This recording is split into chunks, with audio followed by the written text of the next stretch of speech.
உங்கள் இல்லங்களில் வந்து உங்கள் உள்ளங்களை உயிர்ப்பிப்பது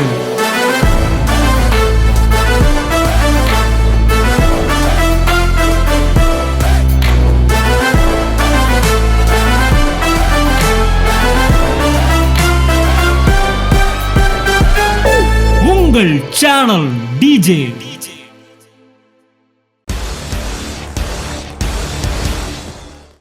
நீ ஆசீர்வதிக்கப்பட்டவனாய் இருப்பாய் என்பது உன்மேல் விழுந்த சாபமாக இருக்கிறது. இப்போ கரெக்டாக புரியுது எனக்கு. என் மேலே ஒரு சாபம் இருக்கு. என்ன சாபம்னா, நான் ஆசீர்வதிக்க ஆமென். நெகட்டிவாக வந்தால் தான் பாசிட்டிவாக தெரியுது.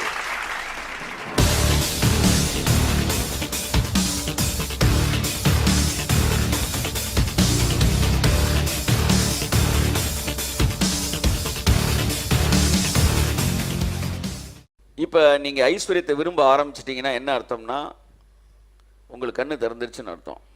கர்த்தர் உங்களை ஆசீர்வதிப்பார், இன்னும் அதிகமாக ஆசீர்வதிப்பார். உன் தேவனாகிய கர்த்தர் உன்னை மென்மேலும் ஆசீர்வதிப்பார். நீங்கள் பெருகி கொண்டே இருக்கிறீர்கள். கர்த்தருடைய மகிமை உங்கள் மேல் இருக்கிறது.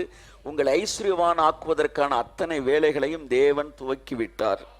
ஸோ இந்த வார்த்தையை கேட்டுக்கொண்டிருக்க நீங்கள் மாத்திரமல்ல, உலகம் முழுவதும் கேட்க போகிற அத்தனை பேர் வாழ்க்கையிலும் அதில் எத்தனை பேர் இந்த வார்த்தையை திறந்த மனதுடன் விசுவாசிக்கிறார்களோ எழுதி வைத்துக் கொள்ளுங்கள். இந்த வருஷத்தில் அவருடைய வளர்ச்சி மிக பயங்கரமானதாக இருக்கும்.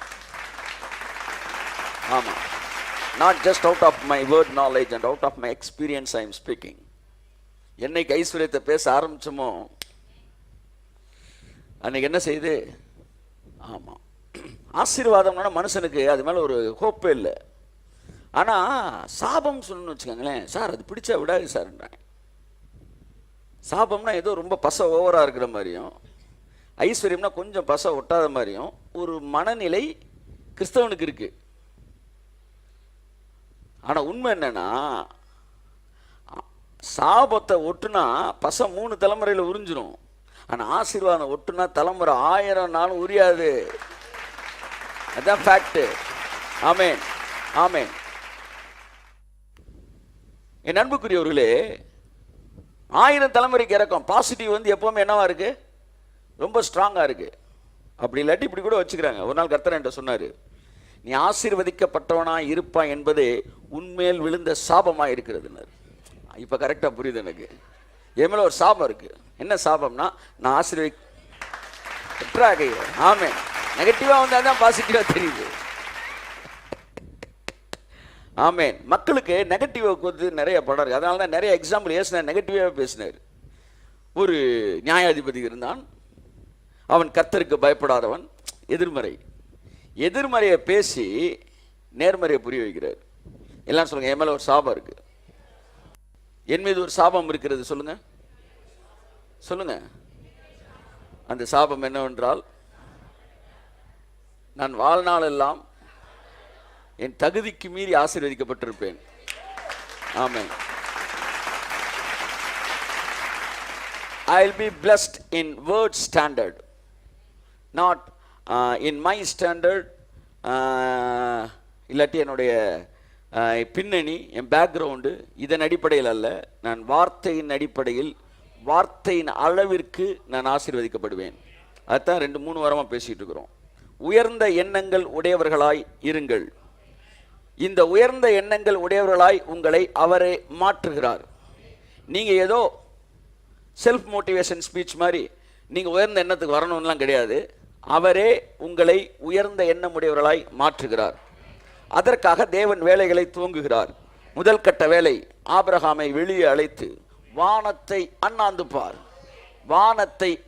பார் என்று அவனுக்கு சொல்லிக் கொடுத்தார். நட்சத்திரங்களை எண்ணு. ஆண்டவர், நான் குழந்தை இல்லாம இருக்க, நட்சத்திரங்களை எண்ணுனாரு. ஓ இன்ஃபினிட்டி, எண்ணவே முடியல. இப்படி தாண்டா உனக்கு பிள்ளைகள் இருக்க போகிறது. இவன் ஒரு பிள்ளையை கேட்டுக்கொண்டிருந்தான். தேவனோ நட்சத்திரம் போல. தேவன் அவனை ஆசீர்வதிப்பதற்கு அவனுடைய மைண்டு தேவனுடைய மைண்டா மாறணும்னு விரும்புறாரு. நான் மெட்ராஸ் போகணும்னு நினைக்கிறேன், நீங்க கன்னியாகுமரி போகணும்னு நினைக்கிறீங்க. நம்ம 2 பேரும் ஆளுக்கு ஒரு திசையை நினைக்கும் போது 2 பேரும் வீடு போய் சேர இருவர் ஒருமனப்பட்டால் ஒழிய சேர்ந்து என்ன செய்ய முடியாது? டிராவல் பண்ண முடியாது. ஆமென் சொல்லுங்க. அப்ப தேவன் வந்து இவனை வந்து பெரிய லெவலில் கூட்டு போகணுன்னு இருக்காரு. அவன் என்ன சொல்றான், எனக்கு ஒரு குழந்தை கிடைச்சா போதுன்றான். அப்ப சொல்ற, இல்லப்பா நீ நானும் வந்து வேற வேற மைண்ட் செட்டில் இருக்க முடியாது. நீ என் மைண்ட் செட்டுக்கு வந்தா தான் நான் இனி என் ஸ்டாண்டர்டில் ஆசீர்வதிக்கப்பட முடியும். ஏன்னா உன்னை நான் என் திட்டத்துக்கு கொண்டு போக விரும்புகிறேன். ஆமென் சொல்லுங்க. உங்கள் வாழ்க்கையில் முதல் முறையாக ஜோசப் பிரின்ஸ் மெசேஜை முந்தானத்து கேட்டேன். ஒரு வாரத்துக்கு முன்னாடி கேட்டேன். ஜோசப் பிரின்ஸ் மெசேஜ் நான் கேட்டதே கிடையாது. நாட் ஈவன் ஒன் மெசேஜ் கேட்டே கிடையாது. ஃபர்ஸ்ட் டைம் கேட்டேன். 3 நிமிஷம் கிளிப்பிங்ஸ், அதனால கேட்டேன். அவர் சொல்றாரு, அண்ணாள் குழந்தை இல்லை, அவள் அழுது அவளுக்கு குழந்தை எல்லாருக்கும் சீக்கிரம் பிறந்துச்சு, அவளுக்கு மட்டும் லேட்டாக பிறந்துச்சு. எலிசபெத்துக்கு லேட்டாக பிறந்துச்சு. சிம்சனோட அம்மா பேர் என்ன, மனோவா அவங்க அப்பா, அவனுக்கு லேட்டாக பிறந்துச்சு. ஆனால் நல்லா கவனிங்க, இந்த லேட்டாக பிறந்தவங்க எல்லாம் சாம்பியனாகவே இருந்தாங்க. அவர் சொல்றாரு, உங்கள் வாழ்க்கையில் ஒன்று லேட் ஆகுதுன்னு என்ன அர்த்தம்னா பிறக்க போகிறது சாம்பியன் அப்படின்னு. பரவாயில்ல, ஜோசப் கிளப்பலாத இருக்கிறாங்க. பார்த்தப்ப அப்படியே அதில் ஜீவன் உள்ள வருது. நீண்ட நாட்களுக்கு முன்பாக வந்து அந்த உயிர்ப்பிக்கிற வார்த்தைகளை வெளியிலிருந்து நாம் கேட்கிறோம்.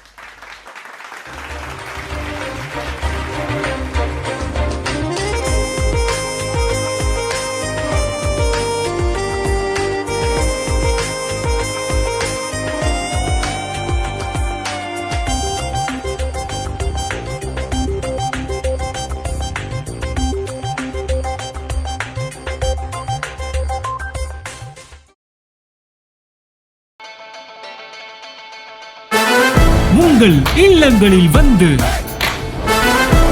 உங்கள் உள்ளங்களை உயிர்ப்பிப்பது